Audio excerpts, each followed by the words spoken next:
আসসালামু আলাইকুম।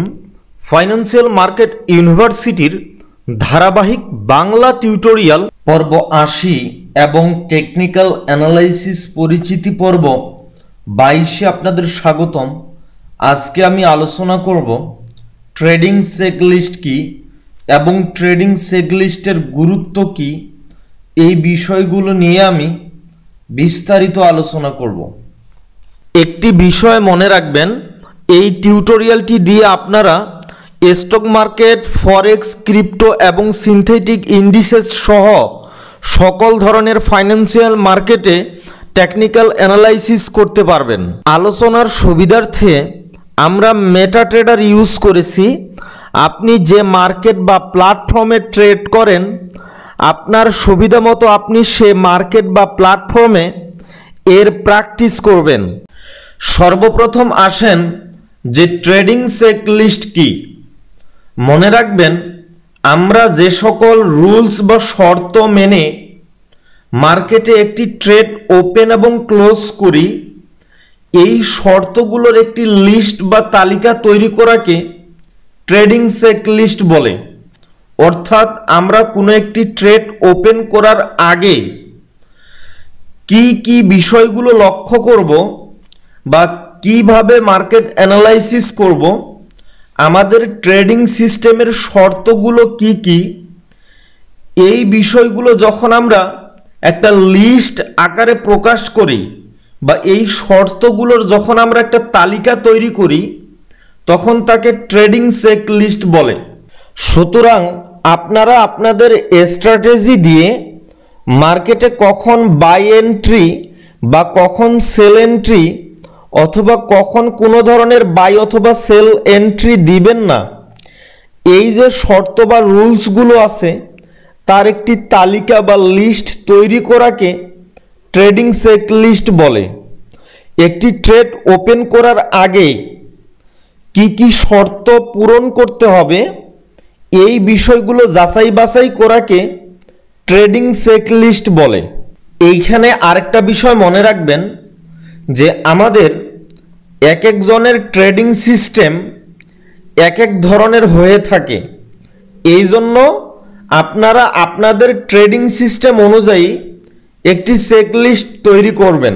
মনে রাখবেন, আপনারা যখন আপনাদের ট্রেডিং স্ট্র্যাটেজি দিয়ে একটি ট্রেডিং চেকলিস্ট তৈরি করবেন, তখন অবশ্যই কিছু বিষয়ের উপরে গুরুত্ব দিতে হবে। মনে রাখবেন, একটি আদর্শ ট্রেডিং চেকলিস্টের কিছু মৌলিক বৈশিষ্ট্য আছে।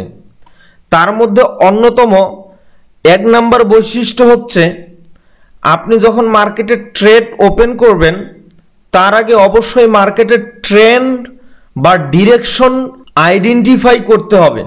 অর্থাৎ মার্কেট আপ ট্রেন্ডে আছে নাকি সাইডওয়ে বা রেঞ্জ মার্কেটে আছে নাকি মার্কেট ডাউন ট্রেন্ডে আছে, এই বিষয়টি অবশ্যই আপনার নির্ণয় করতে হবে।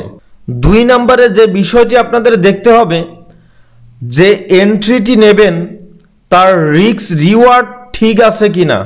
মানে আপনি যে এন্ট্রিটি নিতে চাচ্ছেন তার রিস্ক রিওয়ার্ড কমপক্ষে 1:2 হচ্ছে কিনা, এই বিষয়টি ফলো করবেন।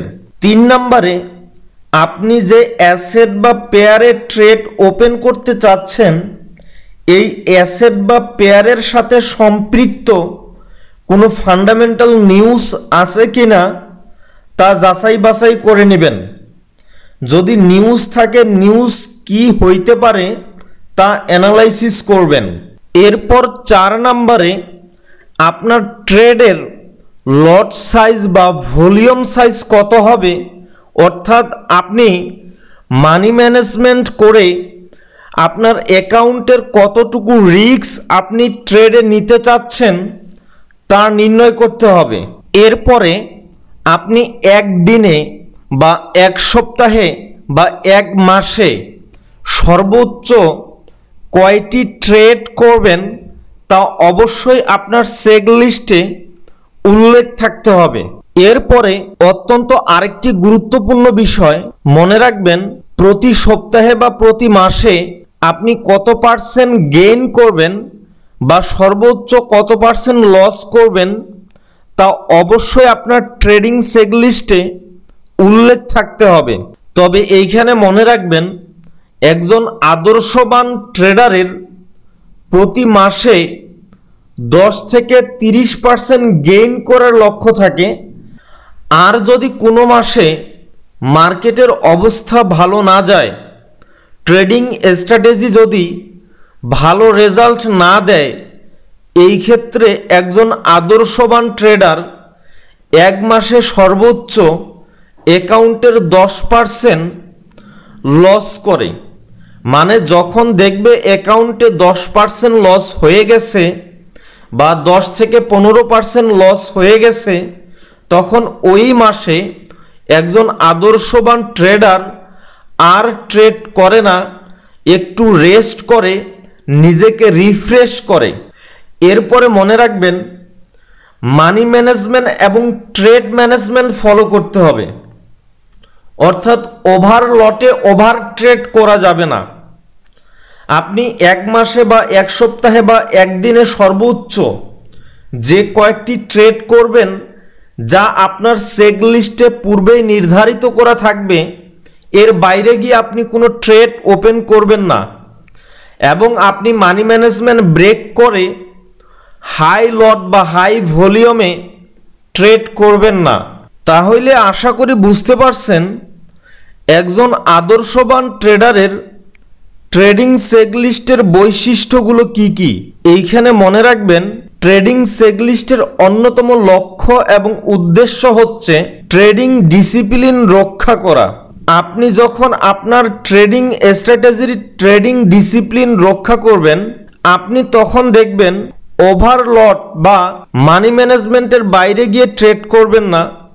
আপনার স্ট্র্যাটেজির বাইরে গিয়ে আপনি কখনো কোনো ট্রেড করবেন না, বা আপনার স্ট্র্যাটেজি দিয়ে অ্যানালাইসিস করতে গিয়ে কোনো একটি বিষয় যদি আপনি স্কিপ করেন, তখন যদি আপনি আপনার এই ট্রেডিং চেকলিস্ট ফলো করেন, তখন দেখবেন আপনার অ্যানালাইসিস কোথায় ভুল হচ্ছে তা আইডেন্টিফাই করতে পারবেন। তো যদি আপনি এইভাবে একটি চেকলিস্ট ফলো করে মার্কেট অ্যানালাইসিস করে চেকলিস্টের শর্ত অনুযায়ী ট্রেড করেন, এই ক্ষেত্রে আপনি আপনার স্ট্র্যাটেজির শর্তগুলো মেনে ট্রেড করবেন। সুতরাং আপনার ট্রেডিং ডিসিপ্লিন ঠিক থাকবে। আর যখন আপনার ট্রেডিং ডিসিপ্লিন ঠিক থাকবে, তখন আপনার ট্রেডিং সাইকোলজি ঠিক থাকবে।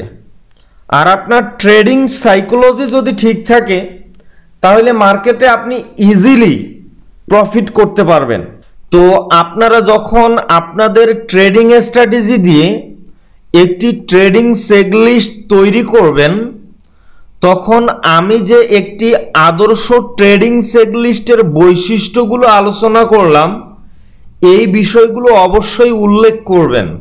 এইভাবে একটি ট্রেডিং সেগলিস্ট তৈরি করে আপনি আপনার ট্রেডিং সিস্টেম সঠিকভাবে ফলো করতেছেন কিনা তা যাচাই বাছাই করার জন্য আপনি আপনার ট্রেডিং সেগলিস্ট প্রিন্ট করে হাতের পাশেই রাখবেন, যেন আপনি অ্যানালাইসিস করার সময় খুব সহজে চোখে পড়ে যে আপনি সঠিকভাবে আপনার স্ট্র্যাটেজি ফলো করে অ্যানালাইসিস করতেছেন কিনা।